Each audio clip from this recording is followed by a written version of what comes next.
Hello everyone, my name is Will, and today I'm going to be doing my 8-month nicotine-free update. I honestly never thought I would get this far. It feels so weird to me, because I think this goes for anyone that's had a nicotine addiction. It's just like the longer and longer you go without it, the more surreal it feels, just because of how difficult it is to quit and how in the thick of it, it just feels impossible. I don't want to be dramatic and say it's like an entirely different world, but it can kind of feel like it sometimes. It is still definitely weird to me, even though it's been so long. I mean, I'm coming up on a year now, almost, and I don't know. It is still surreal to me.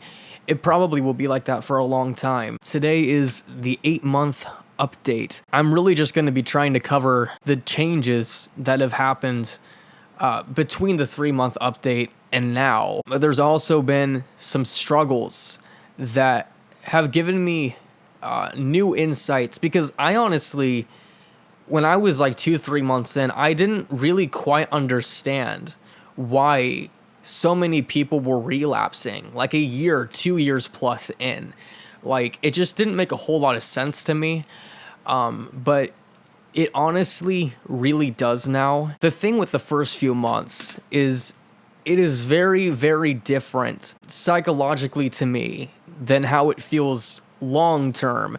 Basically, what I'm trying to say is that I put a lot of energy into quitting and just keeping myself on my mental A game the first few months. Like, I put so much mental power into it, like to a point where I felt burnt out by the end of it. And that really does explain the first few months, because in my initial quitting nicotine video, I think I portrayed a very, positive turnaround just from quitting nicotine on its own. And really, a lot of that was just the fact that, like, I was so proud of quitting that I had a lot more energy in life. Feeling free is an amazing thing. And that's just, it was almost like the honeymoon stage of quitting, which is like what I would honestly call it, because I was definitely like biting off way more than I could chew. Like, I absolutely was. I mean, it was to a point where I scheduled out like every day, like a week prior. I was like hyper fixated on just sort of having a schedule and being productive. And like, there were definitely like good parts of that, but something that I'm definitely going to cover more and more on this channel, and it's something that I learned from that whole experience, is that when it comes to ADHD, extremes are never the answer. They never are.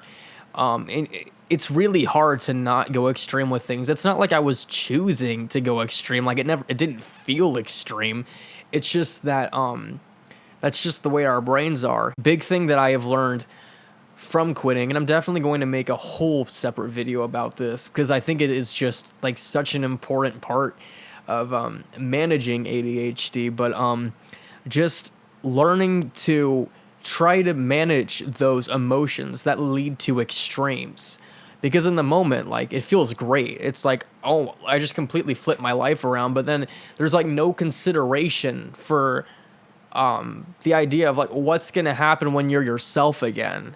And it sounds like a very extreme way of putting it, but for me, it kind of is that extreme, where I've had this issue for many years, where if I ever feel flatlined in life, like, I pull a 180 on everything I'm doing, and I just feel amazing, just because everything is switched up. It's like new stimulation. But then I always inevitably burned out and kind of just like manifested someone else's life and didn't really base anything around what I wanted. It was more like kind of what other people were doing.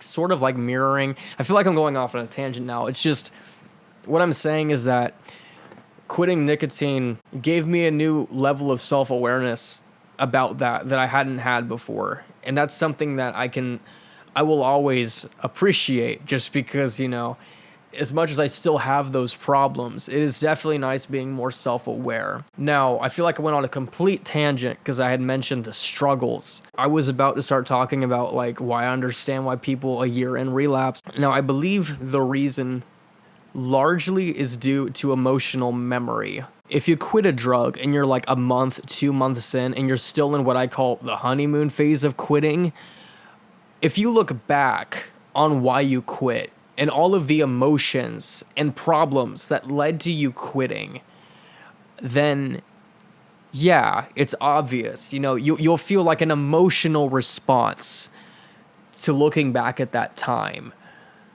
But I found that, especially recently, like the past couple months, it is actually more tempting to use it again than it was like within the days after quitting, which is just, it feels discouraging. And I have been kind of hesitant on talking about this on this channel because I don't want anybody who's dealing with quitting to be worried about this, because I definitely have insights on how to prevent this and make it less bad. It's just adopting them is a whole challenge on its own, but it is definitely doable. And you can absolutely do it. I can absolutely do it. Anyone that quit can do it. It's just a thing of learning how to understand it. I just don't want to scare anybody, but definitely keeping an eye out for this is pretty important in my opinion, because, dude, I'm going to be real with you. The past like couple weeks, I have come so close to relapsing, and it's so strange to me because I just remember looking back at when I quit and just, I've had to remind myself of why I quit, you know? And while I don't get the emotional memory, if I was like offered it, I would still say no. It's just like even the thought of considering it's uncomfortable. It's just uncomfortable. Even if knowing I likely wouldn't do it, it still is uncomfortable. And a lot of the cravings are circumstantial. It's something I'll also get into in this video. I think this is probably going to be a bit of a longer one. A lot of the issues I'm dealing with now, I think, are just sort of related to how I've handled quitting. Because, you know, I feel like I portrayed sort of an overly perfect story the first few months. But, you know, our brains just work the way they do. And I'm just going to be real. My overall, like, need for dopamine has just, like, skyrocketed. Like, it's to a point where I think a lot of like my consideration of using it again has come down to just how much I've had issues with other things, like as a result of quitting. Just like I felt like when I was using nicotine, I didn't have nearly as much of an issue with drugs or alcohol. I mean, I went a year and a half without drinking, and it was pretty effortless when I was using nicotine. So it's just like remembering that, and then like knowing now I struggle to not drink many days, like especially in the evenings. Like it just feels like something's missing, and the only thing that has come close to that has been alcohol, and like stuff like that scares me. And it's just something that I definitely want to work through, and something that it's like it's hard to talk about publicly, because, you know, when you make videos, there's always like this, you want to portray a perfect story, like everyone does who makes videos, but I feel like I'm not going to be authentic unless I give everything. Obviously there will always be things that are private, but like I think that's an important thing to mention, because I said in the other videos like how important it is to not replace nicotine with other drugs when you're quitting. It's just like I think a lot of it has to do with the fact that I was so used to having it every day for 4 years. And like I had mentioned this in one of the prior videos that like my executive function just like disappeared when I quit nicotine. Like it wasn't good when I was using it, which is something like I try to remind myself of. It still wasn't good, but it got pretty bad afterwards. And it is so important when quitting nicotine. And I've been trying to like really remind myself of this a lot lately. You have to replace it with something, you know? You're going to be miserable if you don't. And that goes for quitting anything. And I think that's just sort of a thing I've struggled with for a long time. It's just like, what do I replace it with? Because like if I quit this, my executive function feels like it's gone, which leads me to not want to do things. It's just like it's a tough cycle, and it's something that you have to manage. And I also just want to throw this in.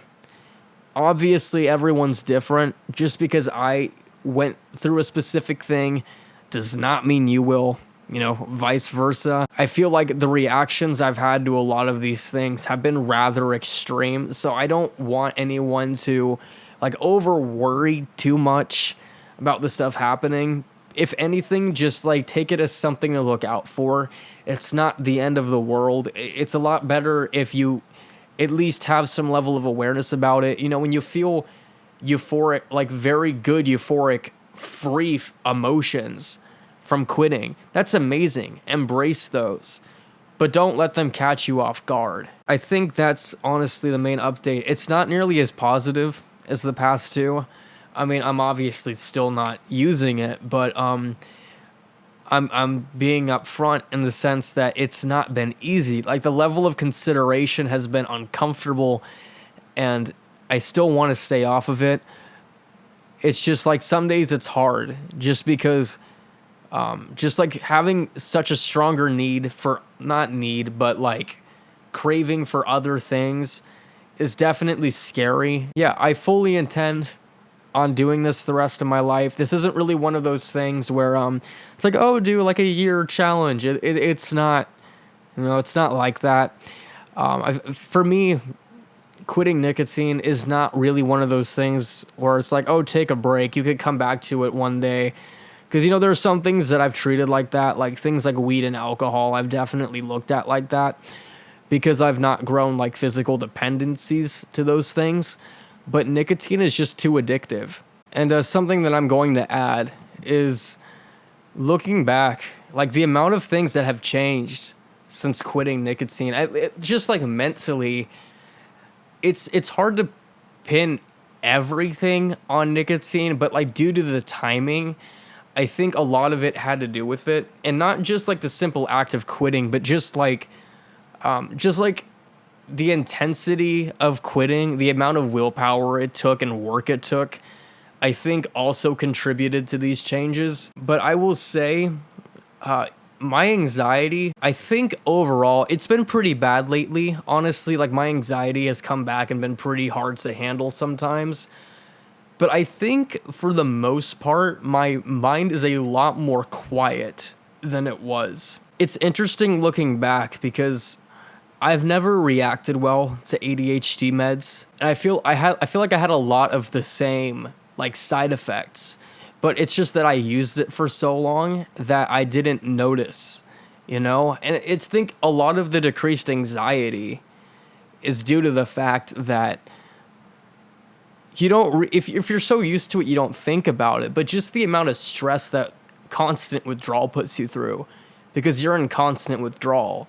It's like I never really thought about it, but having to plan everything around when you can use it and just, you know, having any level of craving, I feel like nicotine as a drug on its own did help with my focus a lot. It did. I feel like I can't lie about that. I mean, there was a reason I was so hooked on it. It definitely like filled something in me that felt like lacking when it came to my executive function. But the thing is, it gets to a point where you're so addicted to it that it becomes just a complete distraction and you no longer can focus on what you were trying to focus on. It's like that would be the thing that I would say, because that's something also that I have to remind myself. I mean, I compare how my focus was when I was using it compared to now. And it's like I don't think my focus is all that great now. Definitely not. But I will say there's a very clear difference in the fact that I'm able to be in class and focus on what I'm doing and have moments where I'm not thinking about anything other than what I'm doing. Nicotine, that wasn't the case, because you hit it in your car, you go in, your class is 2 hours long, you pass the hour mark and you're like, I'm no longer thinking about this class, I'm thinking about hitting my vape neck. A lot of the motivation for quitting was the fact that, like, oh, I can't work a full shift without losing my mind. You know, that just became such an emotional burden and caused, well, what it did was it would cause anxiety because I was withdrawing. But the anxiety from withdrawing would increase anxiety around other things that were unrelated to nicotine.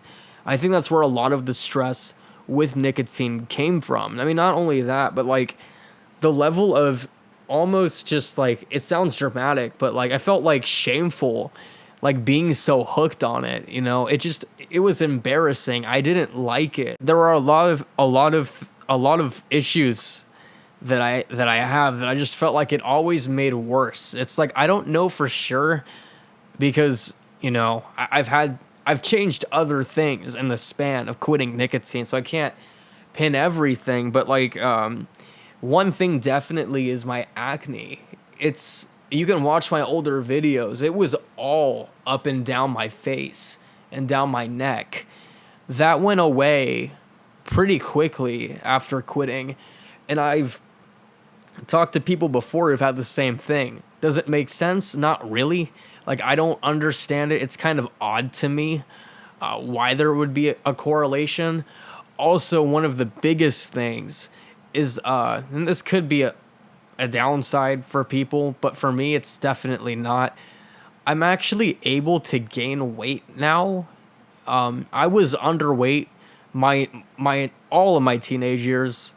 I didn't pass 107 until I quit nicotine, which is just ridiculous. I'm currently 125, but I just feel like I look a lot better than I did. And there's like so many factors. I'm not completely concrete on it being completely quitting nicotine, because also there's a whole thing with celiac disease, and I quit working at Panera.